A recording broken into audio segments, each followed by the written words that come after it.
C'est maintenant le moment de vous présenter la conférence d'ouverture intitulée « Des apparences aux résultats, bâtir des organisations inclusives ».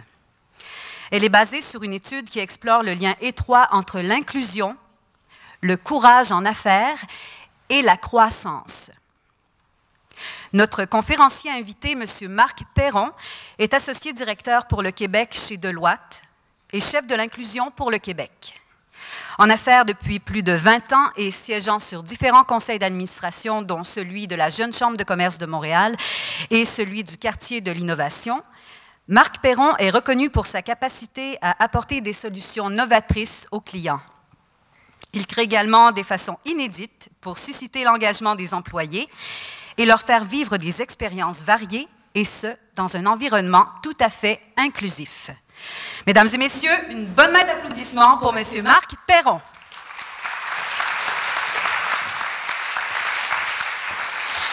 Merci beaucoup. Bonjour, bonjour tout le monde. Bon, je vais sourire. Je vous demanderai une chose, s'il vous plaît, écoutez plus que 7% de ma conférence. Peut-être pas 100%, mais peut-être un petit 25-30%, j'apprécierais grandement. Non, blague à part, ça me fait excessivement plaisir d'être parmi vous. Évidemment, chez nous, lorsqu'on publie des études comme celle-là, le but, c'est de les partager, c'est d'en discuter. C'est certainement d'avoir une rétroaction, puis de créer un dialogue. Donc, pour moi, je suis vraiment comblé d'être parmi vous aujourd'hui. On va partager certains constats, certaines recommandations. Vous allez peut-être d'accord avec certaines d'entre elles, peut-être la majorité, peut-être aucune d'entre elles. Mais pour moi, réellement, l'important, c'est de lancer le débat, c'est de mettre l'information disponible et qu'ensemble, on puisse avoir un dialogue pour faire avancer les choses. Puis la seule façon de faire avancer les choses, c'est réellement de communiquer, de s'en parler et de favoriser un dialogue. Peut-être mettre l'étude en contexte. Pourquoi Deloitte, un cabinet de services professionnels, parle d'inclusion? Eh bien, je vous dirais que ce n'est pas quelque chose qui est arrivé par hasard.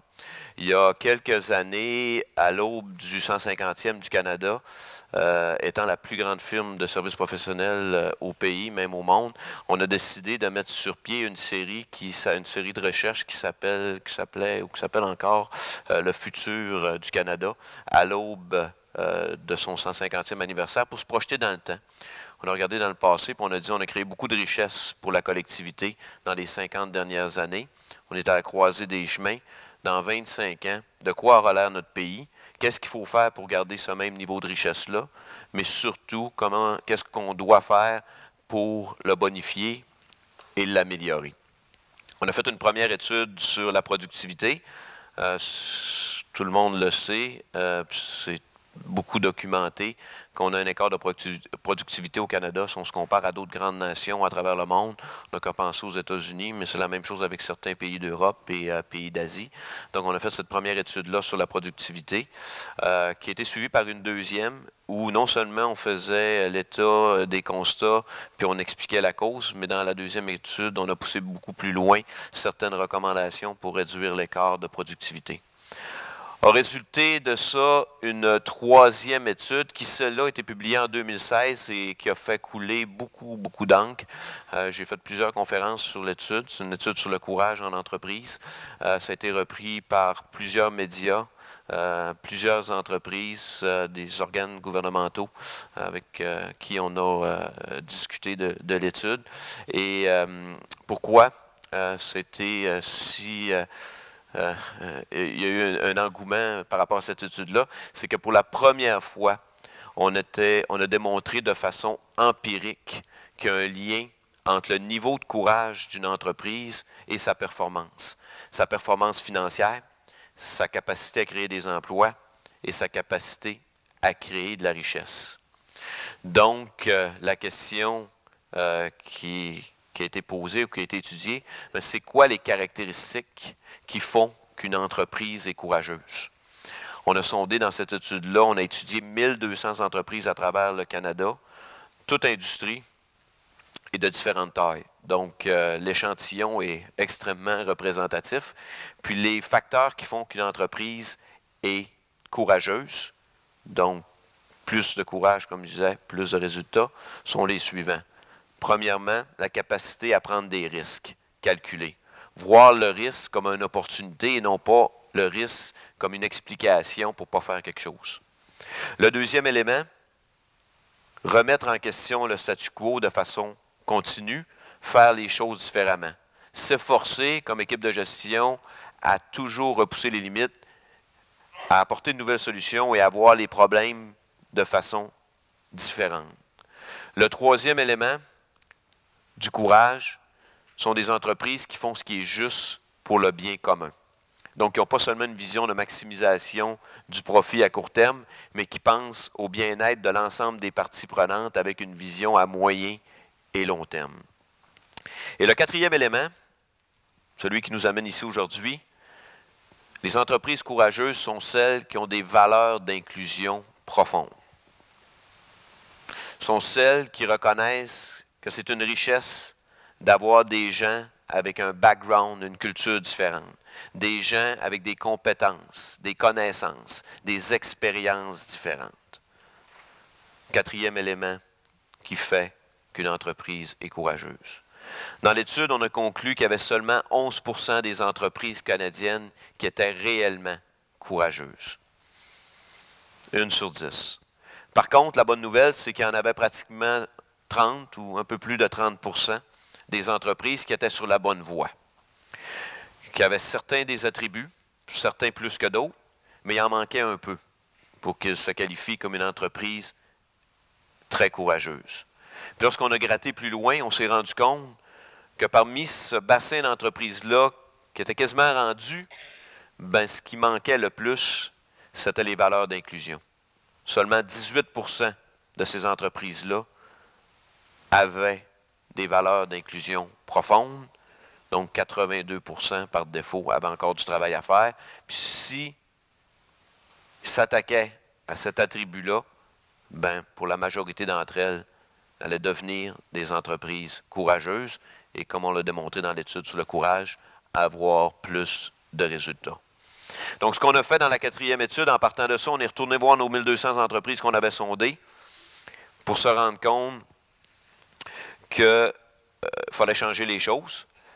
Et on a pris un échantillon de 25 cadres supérieurs de ces entreprises-là pour creuser la question à fond, ce qui a donné le résultat du rapport qu'on a publié en novembre, qui parle d'inclusion.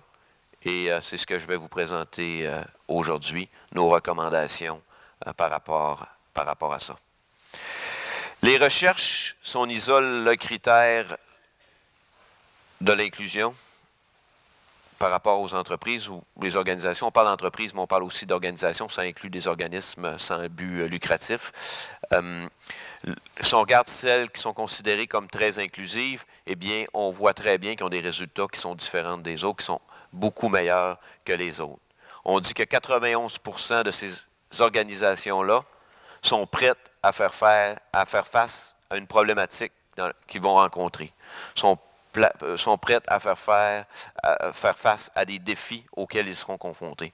Vous allez me dire peut-être que si 91% de ces entreprises-là, très inclusives, se sentent en confiance, puis 88% des autres entreprises se sentent en confiance aussi, il n'y a pas un gros gap, il n'y a pas un gros écart.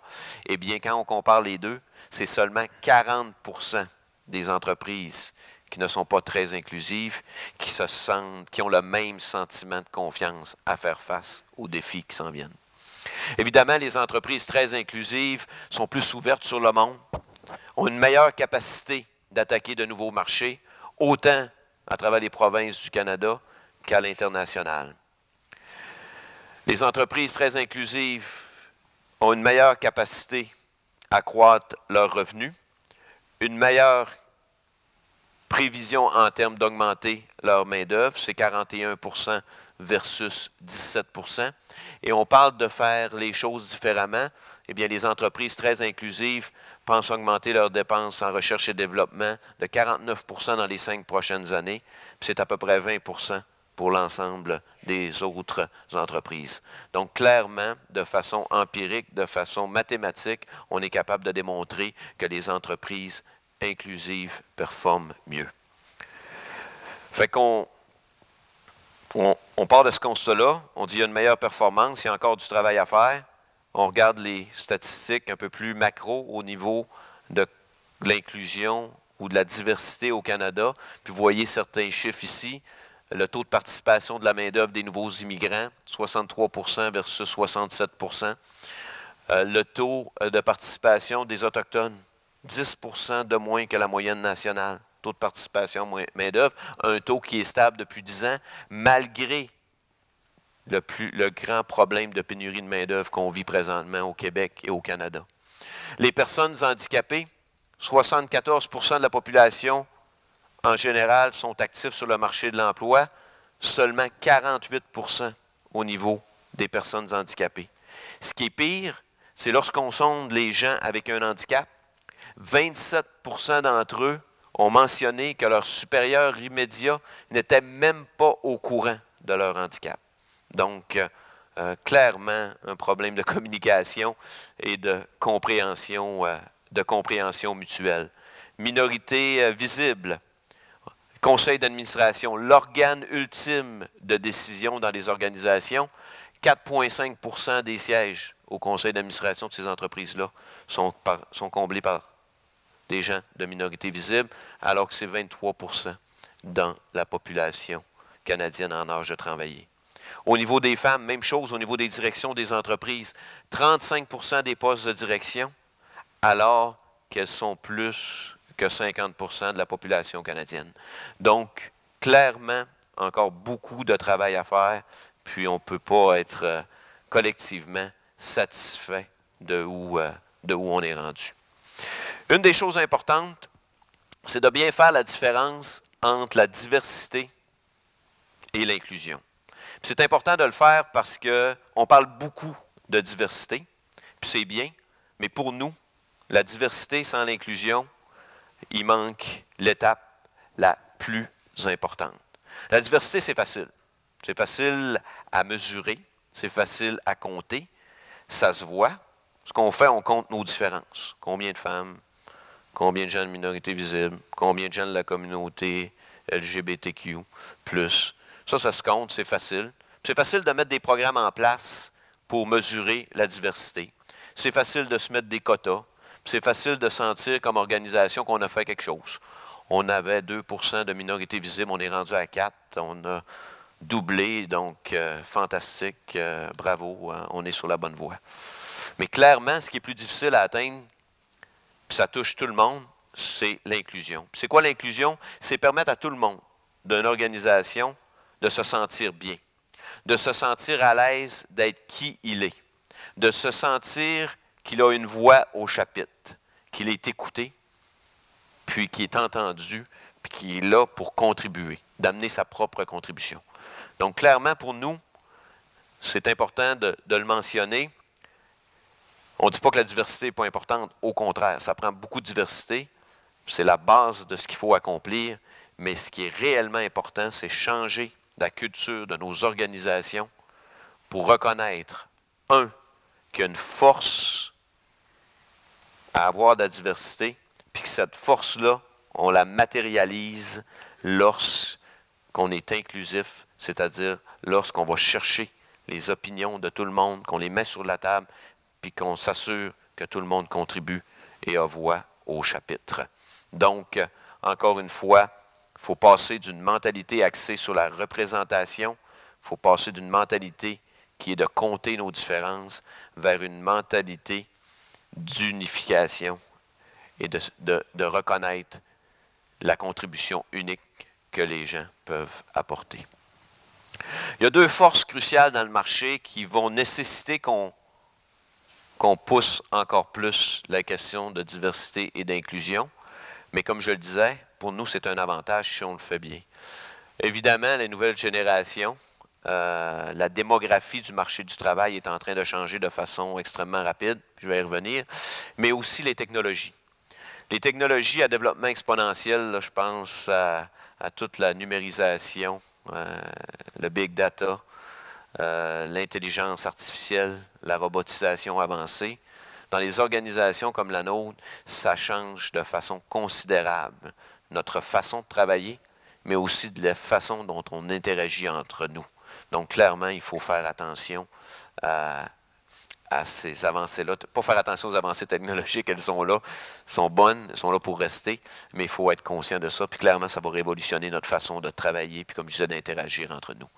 Au niveau de la démographie, on se reporte dans le temps, on regarde en avant, puis on regarde en 2031, bien, 3 Canadiens sur 10 auront une langue maternelle qui ne sera ni l'anglais ni le français. 1/4 de la population canadienne sera née à l'étranger. On ne parle pas de 2e puis 3e génération, on parle de 25% des Canadiens présents au pays qui vont être nés à l'étranger. 1 emploi sur 3 sera comblé par quelqu'un d'une minorité visible. Puis un autre élément important, puis nous on le vit de façon encore plus prononcée dans un cabinet comme le nôtre, les milléniaux. D'ici 2025, 75% de la main-d'œuvre va être formée par les milléniaux.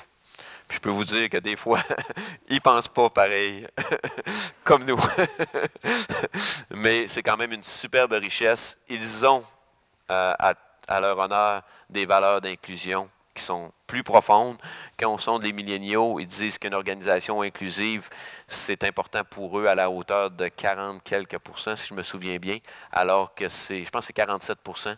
Et lorsqu'on sonde le reste de la population, c'est 33%. Donc, clairement, pour les milléniaux, c'est une valeur importante pour eux, puis c'est une bonne chose. Donc, nous, ce qu'on se dit, c'est que c'est rentable. Non seulement c'est la bonne chose à faire, mais c'est très rentable d'être inclusif. Puis on a étudié certaines recommandations. Entre autres, ça commence par le haut. Les organisations qui sont inclusives ont des leaders qui sont inclusifs. Ont des leaders qui reconnaissent l'apport de chacun puis qui sont capables d'aller la chercher. Des leaders, puis je m'excuse de l'anglicisme, qui sont capables de caler les mauvais comportements, qui sont à l'affût des situations où on pose des gestes qui sont pas inclusifs. L'autre chose, puis je me répète un peu, mais c'est réellement important pour les leaders de s'assurer d'aller chercher la contribution unique à chacun. Lorsqu'on forme des équipes, qu'on regarde des plus grandes comme des plus petites équipes, c'est très important d'avoir des capacités de leadership, de faire sortir le meilleur de chacun, mais de reconnaître à prime abord que chacun a une contribution unique et différente à apporter, et c'est par la multiplication de cette unicité-là qu'on va être capable de faire une différence. Donc, 5 mesures ou 5 recommandations qu'on propose aux gens, aux organisations, aux leaders, autant d'affaires que d'autres organismes, comme je disais tantôt. Je vais donner quelques exemples de nous, ce qu'on fait au cabinet, pas pour dire qu'on est meilleur que d'autres. Nous aussi, on est sur la bonne voie. Pour moi, je veux faire de notre cabinet le cabinet de services professionnel le plus inclusif au monde, mais c'est une journey, comme on dit, c'est un voyage, puis on n'est pas arrivé là où il faut être, mais clairement, on essaie de travailler dans cette direction-là. Donc, prenez les exemples pour ce que ça vaut. Donc, on a 5 recommandations qui touchent le leadership, les employés, et évidemment, l'objectif commun qui s'ensuit. Au niveau du comportement des leaders, très important, comme je disais, d'avoir une vision, de communiquer c'est quoi notre aspiration, parce que lorsqu'on fait ça, évidemment, les gens peuvent venir nous challenger par la suite. Moi, comme leader qui se promène puis qui dit « je veux qu'on soit le cabinet de services professionnels le plus inclusif au monde », je peux vous dire que lorsqu'on n'est pas inclusif ou lorsque je n'ai pas un comportement inclusif, je me le fais dire, puis ça ne prend pas de temps. Je me souviens d'avoir fait, pas moi, mais une de mes équipes, une présentation à un conseil d'administration. On avait envoyé 3 hommes blancs faire la présentation. Et une des membres du conseil d'administration m'a appelé.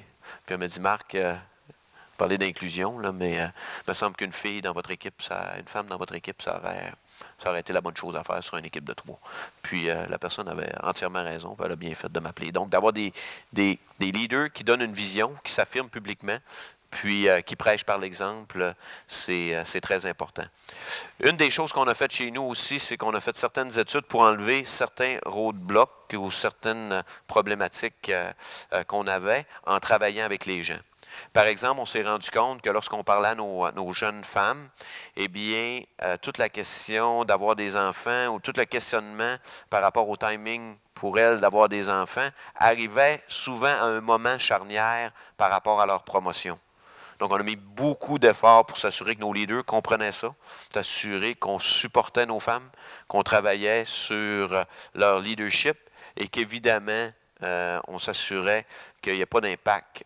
Leur décision n'a pas d'impact sur leur avancement au cabinet. Des fois, c'est aussi subtil. C'est souvent dans le langage, c'est souvent comment on aborde les choses. Je vais vous donner 2 exemples. Chez nous, on disait souvent, nos meilleurs ou nos plus performants sont ceux qui voyagent le plus. Donc, on catégorisait les gens comme ça. C'est pas vrai. Nos plus performants sont ceux qui ont une perspective mondiale, qui sont ouverts sur le monde, qui ont ce mindset-là. Pas ceux qui voyagent le plus. Ou des fois, on dit, chez nous, nos plus performants sont ceux qui vendent le plus. Non, nos plus performants ne sont pas ceux qui vendent le plus. Nos plus performants sont ceux qui ont un plus grand impact. Ceux qui font une différence chez leurs clients. Pas ceux qui vendent le plus. La vente est la résultante. Donc, des fois, en changeant le langage, on change le paradigme, puis on voit les choses de façon différente. Puis, quand on se pose réellement la question, on se rend compte que c'est beaucoup plus inclusif de parler de cette façon-là. Les réactions négatives par rapport à la diversité, c'est très important parce que si on ne fait que compter nos différences, si on ne fait que mettre en place des programmes symboliques, des quotas, eh bien, il y a une partie de la population qui débarque. Donc, lorsqu'on a un discours inclusif, eh bien, on inclut tout le monde. Ça inclut les Québécois de souche blanc, hommes, comme d'autres gens de d'autres communautés. Donc, l'important, c'est de s'assurer, comme je disais, que tout le monde a une voix au chapitre. Ce qui est aussi important, par contre, c'est s'assurer d'avoir une diversité à chacun des niveaux, puis ça commence par la base. Donc, recruter de façon diversifiée. Former des équipes de façon diversifiée. Puis nous, on le mesure par des surveys, là, des sondages sur applications mobiles à laquelle nos gens et nos gestionnaires participent à chaque semaine. Puis ce qu'on s'est rendu compte, c'est que les équipes diversifiées, les gens qui étaient dans des équipes diversifiées, non seulement l'équipe était plus performante, mais les gens avaient un meilleur sentiment d'appartenance, étaient plus heureux au travail, avaient un meilleur sentiment d'accomplissement. Puis moi, j'aurais pensé honnêtement que c'était le contraire. J'aurais pensé que mon instinct, là, il y a 10 ans, ça aurait été de dire, à travailler avec des gens comme moi, avec les mêmes intérêts, qu'on parle des mêmes choses, eh bien, on allait se sentir mieux, puis ça allait être plus le fun. Et non, au contraire.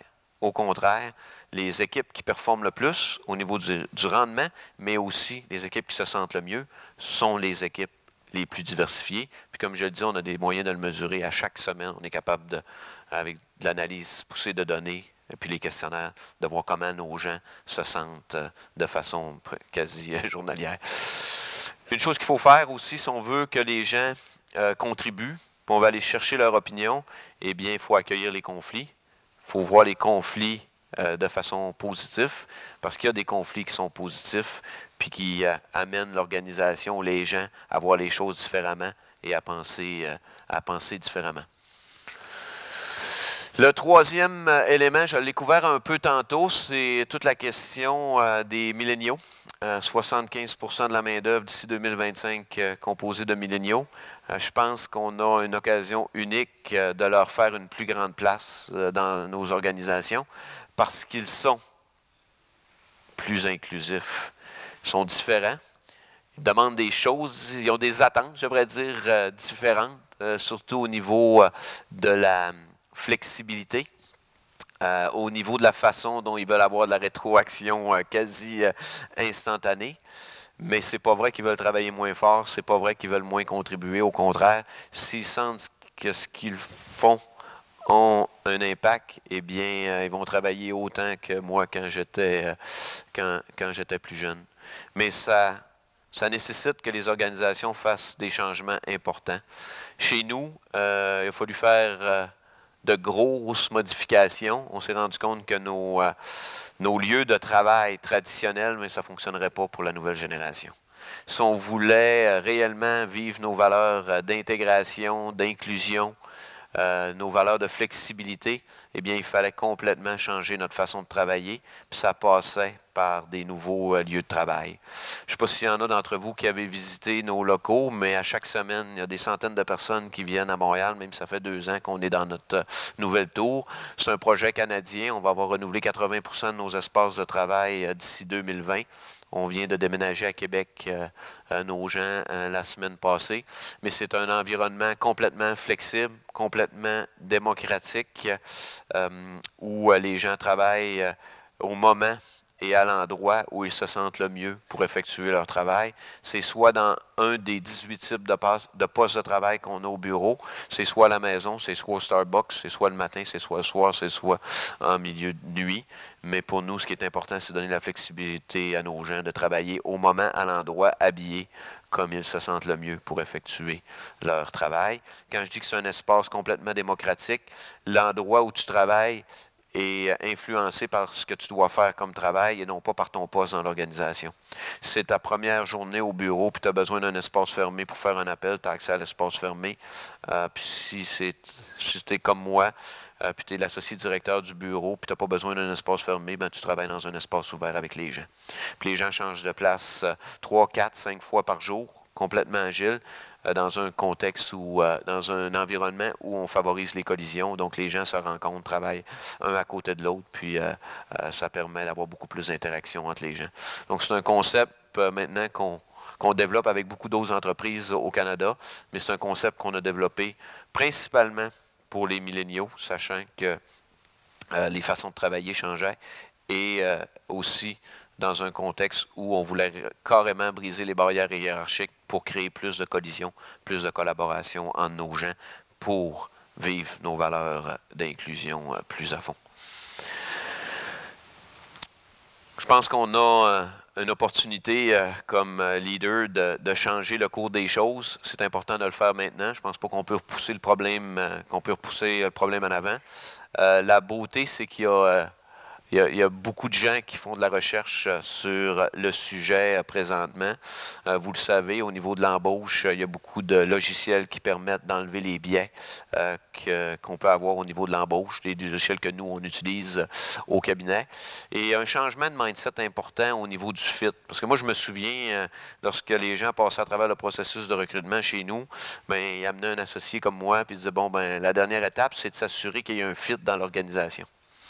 Puis le fit, on le mesurait quand même, moi je m'entendais avec la personne. Donc c'est sûr que j'avais un meilleur fit avec quelqu'un qui avait le même background que moi, qui avait étudié dans les mêmes écoles, qui faisait du ski à la même place, puis qui jouait au hockey, surtout si c'était un bon joueur. Mais c'est complètement la mauvaise façon de faire les choses. Ce qu'il faut s'assurer, c'est qu'il y ait un fit culturel, puis qu'on sache exactement le genre de profil diversifié qu'on doit aller chercher pour former des équipes le plus diversifiées possible. Donc, la question de fit est à repenser ou a été à repenser complètement. Puis, chez nous, on fait les choses complètement différemment en faisant participer beaucoup plus de personnes au processus de recrutement, puis en utilisant des outils technologiques pour enlever ce genre de biais-là. Puis des mots comme on va s'assurer qu'il y ait un fit dans l'organisation de la même façon on l'entendait dans le passé. C'est plus des choses qu'on fait chez nous, puis c'est plus des choses qui devraient être faites dans aucune organisation, selon nous. On a changé aussi notre méthode d'évaluation du rendement. 90% des entreprises qui ont encore une méthode d'évaluation de rendement qui est très standard ou très traditionnelle, où les gens ont des codes de rendement une fois par année avec une évaluation formelle. Nous, on a mis ça à poubelle. On est passé sur un système flexible où on donne la rétroaction, comme je disais, à chaque semaine via des outils technologiques. Mais le changement le plus important, c'est qu'on demande aux gens de travailler sur leurs forces. Avant, on demandait aux gens d'être balancés dans 3, 4, 5 cadrans. Puis on disait, tu dois être bon dans ces 5 cadrans-là. Là, on ne veut pas que tu sois archi mauvais dans aucun des cadrans. Mais ce qu'on dit aux gens, c'est qu'on veut que vous travaillez sur vos forces. Puis une force, ce n'est pas nécessairement quelque chose que tu es bon à faire, là, parce que tu peux être bon à faire de quoi qui ne te drive pas puis qui ne t'intéresse pas. Mais une force, c'est quelque chose qui t'énergise, quelque chose que tu aimes faire, qui te donne de l'énergie, du positif, etc. Puis on veut s'assurer que nos gens chez nous travaillent 80% de leur temps sur quelque chose, sur leur force, donc quelque chose qui les énergise, Puis là, ça aussi, on le mesure à chaque semaine, à chaque sondage qu'on fait. Fait qu'on est capable de voir si quelqu'un, ça fait 4 semaines qu'il travaille sur un projet où il ne sent pas que ses forces sont mises à contribution, donc pour opérer des changements, parce qu'à terme, ces gens-là vont soit quitter l'organisation ou soit avoir une mauvaise performance. Fait que quand je dis, il faut que les gens aient une voix au chapitre, il faut qu'ils se sentent écoutés. Ce n'est pas nécessairement seulement de faire une réunion puis de poser, s'assurer que chacun donne son point de vue. C'est aussi de mettre en place des mécanismes qui font en sorte que les gens se sentent réellement compris, écoutés, valorisés dans ce qu'ils font. Puis pour ça, chez nous, il a fallu changer notre système de gestion de rendement, qui était très traditionnel, à un système beaucoup plus avancé. Et le dernier élément, c'est comme leader. Je pense qu'on a tous une responsabilité de prendre la parole, comme je le fais aujourd'hui en public, mais aussi dans nos organisations, de défendre l'inclusion auprès de nos clients et de nos fournisseurs. Je disais tantôt qu'un client m'a rappelé à l'ordre sur une question d'inclusion. Mais moi, je fais la même chose avec nos fournisseurs. Les gens qui viennent chez nous, on s'assure d'avoir une politique d'achat inclusive en respectant certaines règles et certaines normes qui existent par rapport à ça. Dernier élément, c'est évidemment de ne pas penser qu'on est rendu au bout du voyage. De toute façon, c'est un voyage qui ne se terminera jamais, mais de partager les bonnes pratiques, de partager les leçons apprises entre nous, c'est super important. Nous, ce qu'on a fait pour justement être connecté avec l'écosystème, on a choisi 9 organismes pan-canadiens qu'on traite comme des clients importants. Donc, on a mis une équipe de compte sur ces clients-là, une personne leader de la relation, un associé aviseur de la relation avec ces 9 organismes-là. Pas pour développer de la business avec eux, là, pas pour leur vendre des produits, évidemment. C'est beaucoup plus dans une optique de comprendre ce qu'ils font, les aider. Et apprendre d'eux. Moi, personnellement, je suis l'associé aviseur auprès de Pride at Work Canada, qui, évidemment, aide les gens de la communauté LGBTQ+, à s'intégrer et à être valorisés dans le marché du travail. Donc, on en a 9 comme ça, des organismes issus du milieu de la diversité, qu'on supporte au cabinet, puis que pas supporter juste pour dire on fait la bonne chose, puis on le supporte, on leur donne de l'argent, mais c'est réellement beaucoup plus dans un contexte d'être près d'eux, puis de comprendre ce qu'ils font, puis d'apprendre de ces organismes-là. Donc, en conclusion, je pense qu'on a une opportunité. On est quand même un pays reconnu pour ses valeurs d'inclusion au Canada, surtout lorsqu'on regarde avec ce qui se passe avec d'autres nations à travers le monde, pour ne pas les nommer. Il y en a certaines qui se referment sur elles. Donc, au Canada, je pense qu'on a une opportunité.